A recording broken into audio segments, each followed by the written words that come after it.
Hi, guys. Today we're talking more about not just how to reprogram your subconscious, but about how to accept the emotions that we may have suppressed.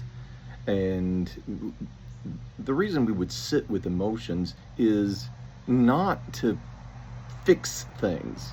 We're not trying to fix something. It's not broken. We're trying to accept it, allow it to process it, to understand it, and use emotions to navigate experience. So we're not trying to fix the emotions. We're not trying to make the emotions go away. Now the end result is that they will become manageable. Of course, we're not wanting to wallow in constant things like shame and rage and deep sorrow. Those things may be there, but it's because we've not allowed ourselves to process them that they continue to haunt us. And you may be saying, but I feel these things all day, every day. I'm not suppressing them, I'm overwhelmed by them. And I understand that. I get that. But understand it's that desperate urge to make them go away that means that there's a part of ourselves that doesn't find them acceptable at all. It's like they were never supposed to happen. We were never supposed to feel these things. And the simple truth is we first felt them when we were very, very young, and we didn't understand them.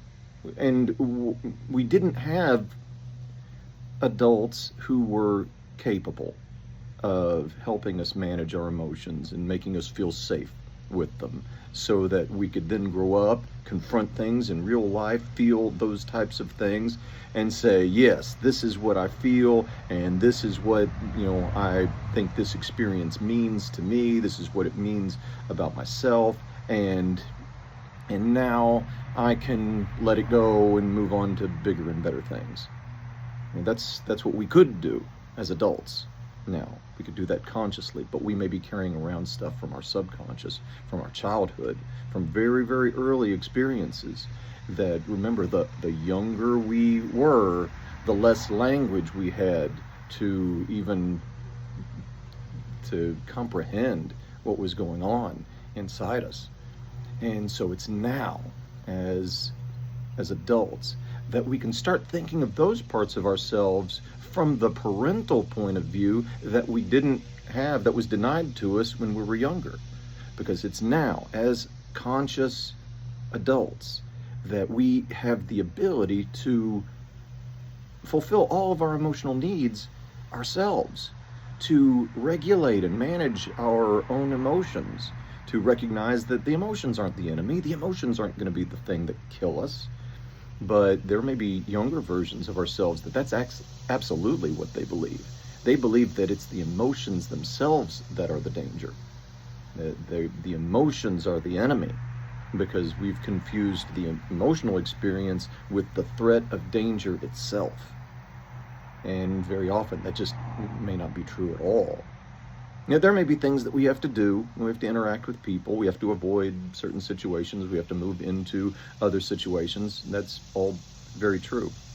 But what's not true is that the feelings that we're internalizing are the danger that we need to be terrified of. So what do? One of the things that we can do is recognize that feelings, remember, there's a reason we call emotions feelings. It's because we feel them physically. And there may be parts of ourselves that are hanging out in our body. We may have headaches or tightness in the chest, stomach cramps, an old football knee injury. We stubbed our toe this morning. We've got tension in the shoulders. And all of those things may be parts of our subconscious hiding out, telling us that our problems are physical. They get our attention, but they're not trying to. They're actually trying to hide. But they're getting our attention, and they're trying to hide. And it's like they may not exactly be thinking this, but it seems like the type of strategy they're using adds up to, look, all of your problems are physical. You stubbed your toe. You've got a headache. Well, where's it coming from? Oh, it's tension, it's dehydration, maybe you've got a tumor, all these things. Your problems are physical, not emotional, not spiritual. They're physical. So deal with it in a physical way. Don't deal with the emotions, because there just may be parts of ourselves that are just absolutely terrified of negative emotions. They may have confused those negative emotions so much that any emotional experience is threatening. So we may have experiences where we can't even safely feel positive emotions, because if you feel it in the body, then that must mean there's something wrong. And that seems to be the strategy that they're using. So what's the inroad that we can use to reconnect with our body? Well, ask yourself, when you feel an emotion, how do you experience it? How do you experience emotions? Do you feel the emotion in your body? And recognize that, okay, you're feeling it in your body, but do you recognize that some physiological experiences can have many different meanings? At the very least, recognize that things like like panic, or that fear response, that panicked fear response, physiologically, that is exactly the same physical experience as excitement. So that's the reason we ride roller coasters. It's the reason we watch horror movies. I don't care so much for horror movies much anymore, but you get the idea. It's because when you know you're safe, relatively, when you know you're safe, being scared feels fun.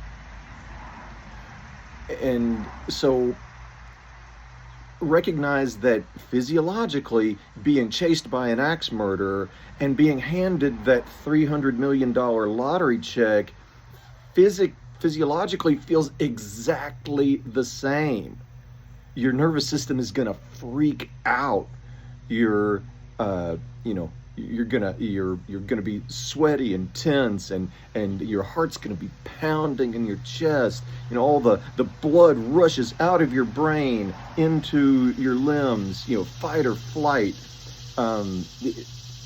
Panic and exuberance physiologically feel exactly the same.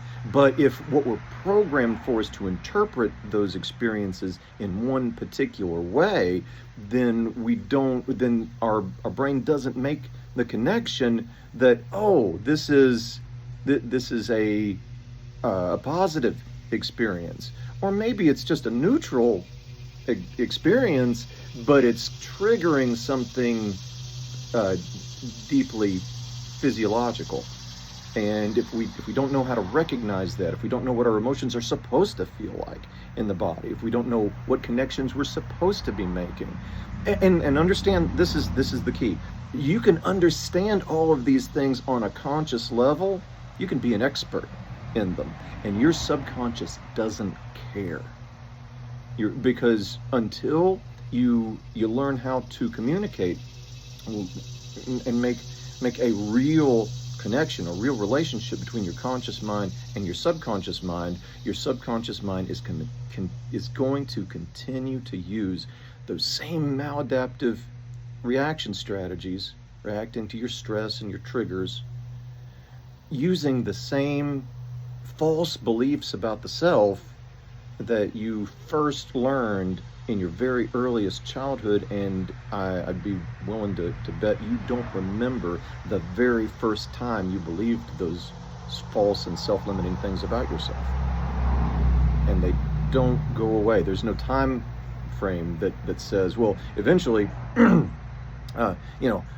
it's been long enough. We don't have to believe, that we're helpless, and, we don't have to believe that we're powerless, and we don't have to believe that our worth is dependent on external validation anymore. We're free to love ourselves now. There's no time limit on that. But your subconscious is influenced by external stimuli. And if you're projecting negativity, then you're probably going to get negativity reflected back to you. So it is your conscious choices that you can stick with and continue to repeat to to your subconscious. Okay, that's enough for today. Please like, share, subscribe. If this is useful to you, please let me know in the comments. And until the next time, please have a wonderful rest of your day and be blessed.